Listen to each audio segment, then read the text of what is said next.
If you want to save money, live more simply, and break free from unnecessary spending, you are in the right place. I'm sharing things that I've stopped buying that have helped me save hundreds, if not thousands of dollars, while also simplifying my life. If you want to be intentional with your homemaking, make sure that you hit subscribe so we can spend more time together, since I talk a lot about that around here.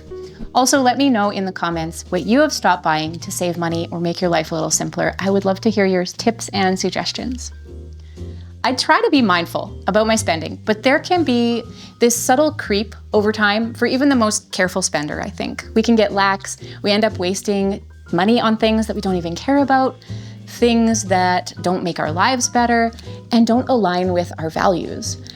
And as a stay-at-home mom, part of my job is to shop wisely, not be frivolous with the money that my husband works hard to provide for our family.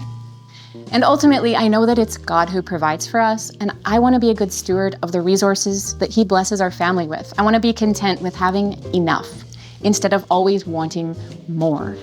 This isn't about depriving ourselves of anything, but really just being intentional about what is needed. So here are a bunch of things. I don't have a number. A bunch of things I've stopped buying to save money and make life more simple. First off, let's talk about household and cleaning products. I no longer buy disposable cleaning products. Things like Swiffer dusters, dry and wet mop pads, disinfecting wipes, scrubby pads for those toilet brushes that have the disposable head. There are so many cleaning products that keep you coming back again and again when you could just buy a reusable product. We have a microfiber mop that has a dry pad and a wet pad for cleaning our floors. And then when the pads are dirty, I just throw them in the washing machine with our towels. I use rags for cleaning and a regular old toilet brush. These are things that are one-time purchases that will last for years, if not forever, rather than shelling out money for disposable products all the time. I don't buy cleaning sprays. Honestly, I've never understood the amount of products in the cleaning supply aisle. There's so much that it's debilitating to even know how to clean stuff sometimes because you don't know if you bought the right product. And then there comes the multi-purpose cleaner. If anyone can enlighten me as to how a multi-purpose cleaner is different from diluted dish soap or a vinegar solution maybe, I'd really like to know, because I basically do all my cleaning with a variation of vinegar, baking soda, or dish soap. I have one exception, and that is bathroom products. So in order to make cleaning the bathroom an easier sell with my kids, I have a cleaning spray for the shower and a toilet bowl cleaner, but that's the extent of the cleaners that I buy. Cleaning is not as complicated as these product manufacturers would have us believe. And I don't buy essential oils. We have a lot of scent sensitivities, mainly my husband and I, and just because something is natural doesn't mean that it can't cause issues. People understand this principle with food.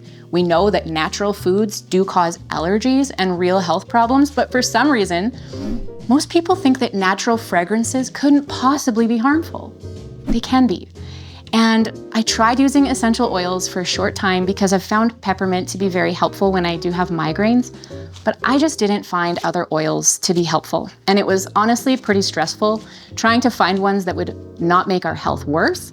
So apart from peppermint, I have abandoned essential oils.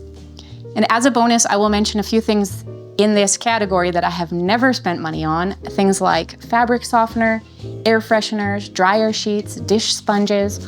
All of these things create excessive waste for very little benefit. I do buy paper towel, but we use it really sparingly. I try to get my family to use towels and cloths primarily, and I make the paper towel kind of hard to find because it's the last resort.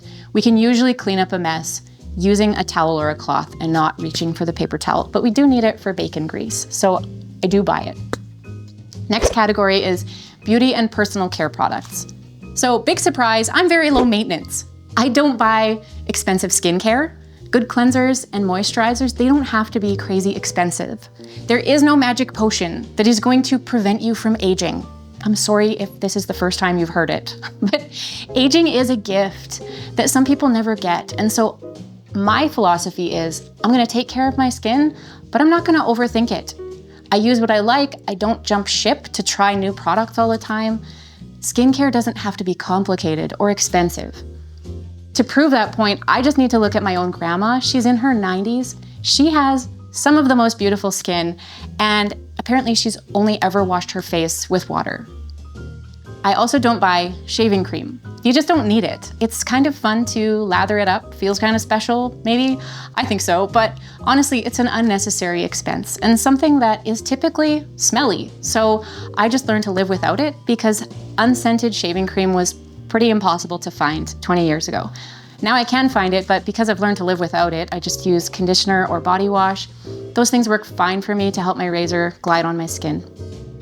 And I don't buy different shampoo and hair products for everyone in my house. So everyone in my family has hair that's very easy to care for. I know that some people really do need more from their hair products than what ours might deliver, but for us, finding an unscented product, noticing a theme here, the unscented aspect of it was my main priority. So when we found one that we like, it just became all we buy. We buy it in bulk, we refill the smaller bottles in the shower as we need to. And this not only simplifies purchasing shower products, which is a big benefit to having that simplified and not having to keep tabs of who's running out of what and which store do we buy that thing from. I don't have to deal with any of that, but it also makes the shower a lot tidier because we don't have 8 different people using 8 different products in the bathroom. Things that I've never spent money on in this category, and these things add up to a lot of money, would be fake nails, lash extensions, perfume, luxury makeup products, and salon hair color. I used to dye my hair when I was a teenager, but it's been a solid 20 years since I have done so. The third category is food and groceries. Now, I kind of think I'm an odd mix of enjoying cooking from scratch and liking convenience things. But maybe it's not as odd as we would be led to believe. Like, you don't have to be one or the other. I think most of us are probably a combination of these things. You can like homesteady things like making sourdough bread, but also enjoy benefits of living in the 21st century, like being able to get some Oreos at the grocery store. So this was actually the hardest category for me, to think of things I don't buy anymore, because I think moderation is good when it comes to food, and not making any foods an outright villain. But we don't buy a few things. So one of those would be expensive cereal. We do buy cereal. Cereal is one of those food items that I like to have for the convenience of it. I don't always want to make breakfast. So cereal is kind of the go-to food for breakfast here. But the price of it has ballooned like crazy in the last few years. It used to be pretty uncommon for even the most expensive cereals in the store to cost more than $1 per 100 grams. And within the last 5 years, it's gotten to the point now where it's hard to find any cereals with a price below $1 for 100 grams. So we buy the cheapest, most boring cereal for our kids because it's better on the budget and it has way less sugar, which helps the dental bills. Another thing that will help your teeth is not buying bottled drinks. The drink aisle is one I completely avoid. Pop, kombucha, iced tea, flavored water, iced coffee, juice, all of these things can cost so much money, and it's just not worth it to me. I drink water at home, I make coffee at home, occasionally we'll go to a cafe for a treat, but that's about it for buying drinks. And I don't buy out-of-season fruit. Fruit is most affordable and tastes best when it's in season. And believe it or not, Canada gets really cold for at least half of the year. Our growing season is quite short. There are a lot of great greenhouses that are able to produce nice vegetables here throughout the winter, but fruit is another matter. If it's not grown here during the summer, we ship it in from all over the world. Fresh strawberries at the peak of summer are delicious.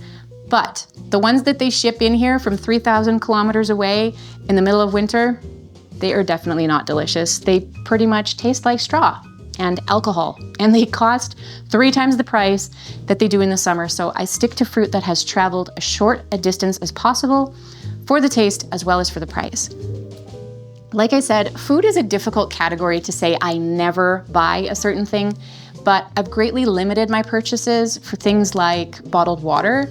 I'll buy a case of bottled water if we're going on a long road trip and it's hard to find places to refill our reusable water bottles when we're on the road, because it's strangely weird how difficult it is to find places to fill water bottles just out in public, right? Like, why do malls not have water bottle stations? I digress. We don't buy a lot of chips. We don't buy a lot of baked goods because we bake a lot at home. protein bars, pre-made salads, pre-cut fruits and veggies.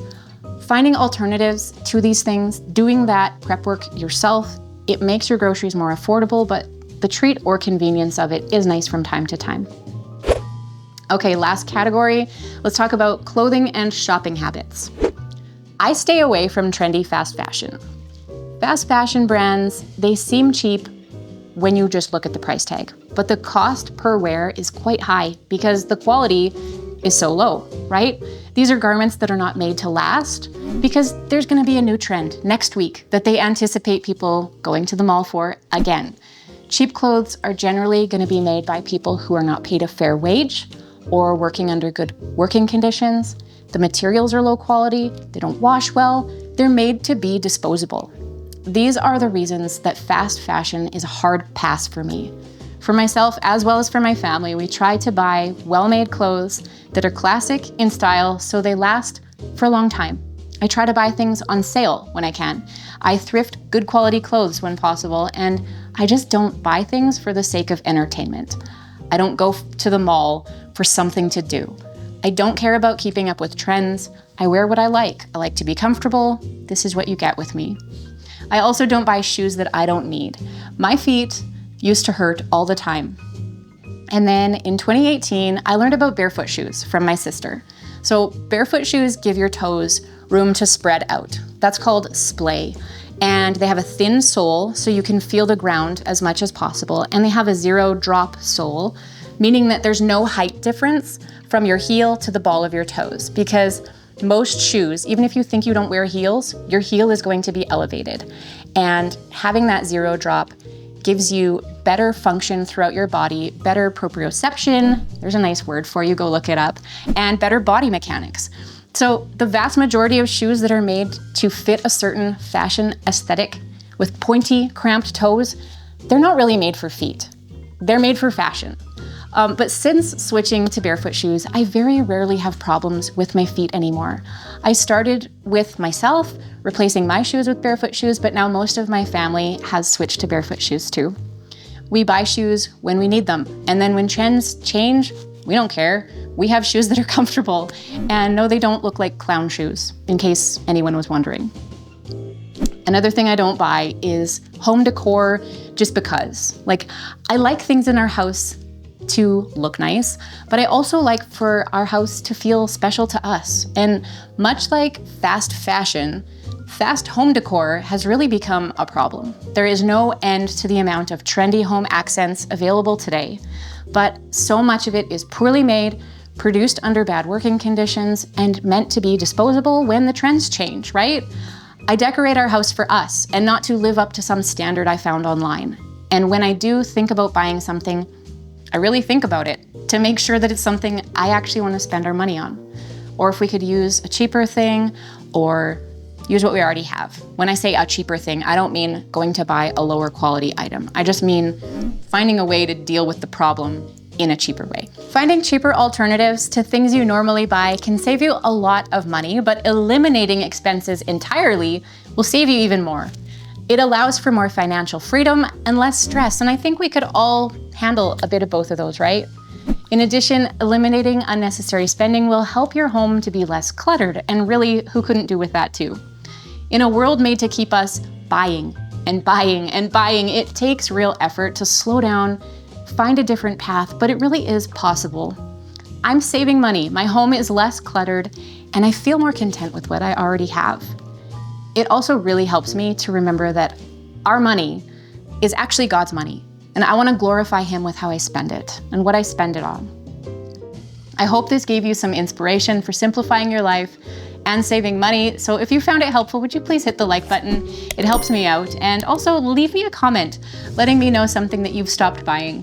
Thanks for hanging out with me. Thanks for watching, and I will see you again soon.